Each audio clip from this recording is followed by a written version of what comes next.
عزیزان گرامی وقار، رسول محترم صلی اللہ تعالیٰ علیہ وسلم کا ایک مختصر سا عرصہ جو ہمارے درمیان رہا ہے پوری کائنات میں تیزی سے آج سنا کر کے آپ کے سامنے سے بارگاہ مصطفیٰ میں التجا بھی کروں گا۔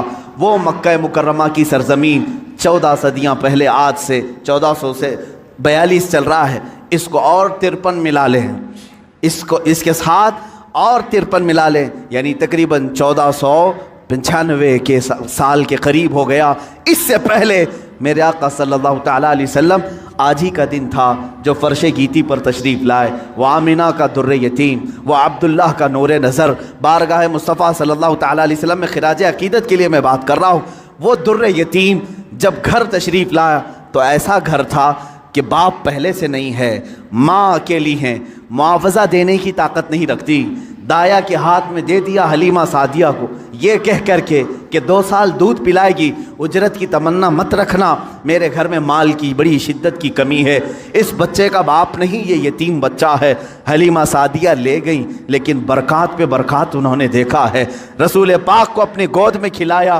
حلیمہ سعدیہ کہتی ہیں یہ عام بچہ نہیں تھا، ان کے آتے ہی بنو سعد کی ساری بکریوں کے تھن دودھ سے بھر چکے تھے، اور سارے بچے حضور پاک صلی اللہ تعالیٰ علیہ وسلم کو دیکھنے کے لیے آتے تھے، حتیٰ کہ حلیمہ سعدیہ کی بیٹی شیمہ کہتی ہیں، شیمہ کیا کہتی ہیں کہ ہمارے قبیلے میں، ہمارے محلے میں رواج تھا، رات کے وقت یا شام کے وقت ساری لڑکیاں جو ان کے عمر کی تھیں، شیمہ کے عمر کی تھیں، وہ کہتی ہیں اپنے اپنے چھوٹے بھائیوں کو، جس کا بھائی ہوتا لے کر کے آتی تھیں، کمپٹیشن چلتا تھا، بہن اپنے بھائی کو دکھا کر کہتی کس کا بھائی زیادہ خوبصورت ہے، ہر خاتون، ہر بہن اپنے چھوٹے بھائی کی گود میں لے کر اس کے ناک نقشے بیان کرتی، ارے میرے بھائی کی تو پیشانی بڑی چوڑی ہے، یہ خوبصورتی کی علامت ہے، کوئی کہتی میرے بھائی کی تو آنکھیں بڑی جھیل جیسی ہیں اور یہ بڑا خوبصورت ہے۔